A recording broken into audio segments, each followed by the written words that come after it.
কখনো কি ভেবে দেখেছেন পৃথিবীর অন্য সব প্রাণীর জবান থাকলেও মাছের জবান নেই কেন?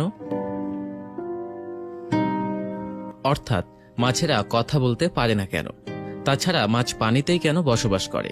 হযরত আলী রাদিয়াল্লাহু তাআলা আনহুকে এক ব্যক্তি এই একই প্রশ্ন করেছিলেন, যার উত্তর ছিল বিস্ময় জাগানোর মতো। হযরত আলী ওই ব্যক্তিকে বলেন, জেনে রাখো, আল্লাহ তাআলা মাছের মুখেও জবান দিয়েছেন।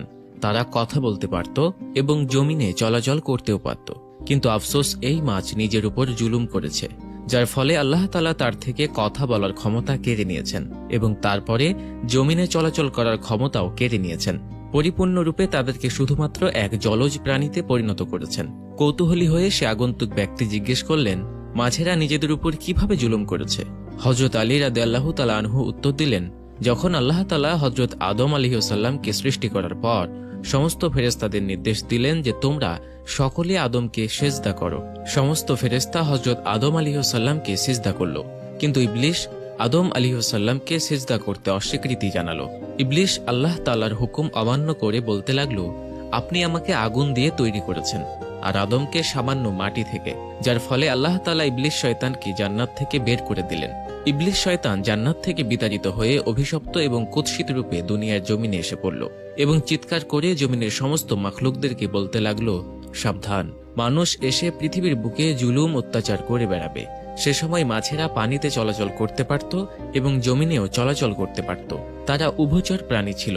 তখন মাছেরা কথাও বলতে পারত। ইবলিস শয়তান সমস্ত প্রাণীদের মধ্যে সর্বপ্রথম মাছদেরকে কুমন্ত্রণা দিল। ইবলিস শয়তান মাছেদেরকে বলল, মানুষ যখন পৃথিবীর বুকে আসবে তখন তারা নিজেদের ক্ষুধা মেটানোর জন্য তোমাদেরকে জীবন্ত অবস্থায় চাকুর সাহায্যে কেটে টুকরো টুকরো করে খাবে। মাছেরা যখন এ কথা শুনল তখন তারা সমুদ্রের অন্য সমস্ত প্রাণীদেরকে মানুষের ব্যাপারে এ সমস্ত কথা বলল।